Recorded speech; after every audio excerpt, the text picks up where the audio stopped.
Hier soir, la ville de Lviv a été secouée par une série d'attaques dévastatrices menées par les troupes russes. Les cibles, des installations militaires et des infrastructures énergétiques. Voici ce que nous savons sur ces événements tragiques. À 03h20, les habitants de la banlieue nord de Lviv ont été réveillés par une première explosion.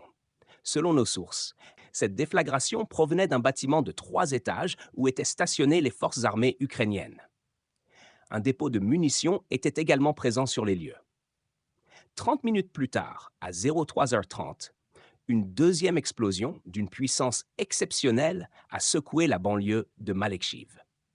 Les détails précis sur les cibles de cette attaque restent encore flous, mais l'ampleur des dégâts est indéniable. Vers 05h20, une troisième explosion a retenti. Cette fois-ci, les rapports de la résistance indiquent que le bruit provenait de la centrale thermique de Lviv 2. Bien que la centrale elle-même soit restée intacte, un ou deux supports d'ancrage de la ligne électrique ont été endommagés. Cependant, ces dommages ont suffi à provoquer des coupures de courant dans la ville. Un homme de 70 ans a été blessé lors de ces attaques. Heureusement, ses jours ne sont pas en danger, mais il souffre de barotraumatisme, de multiples blessures causées par des éclats de drone et de plusieurs fractures. Les autorités locales surveillent de près la situation et cherchent à minimiser les conséquences pour la population.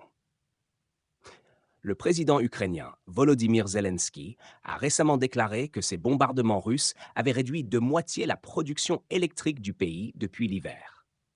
Face à cette situation critique, Kiev sollicite l'aide de ses alliés occidentaux pour reconstruire son réseau électrique et renforcer ses défenses antiaériennes. Le défi est immense, mais la résilience du peuple ukrainien reste inébranlable.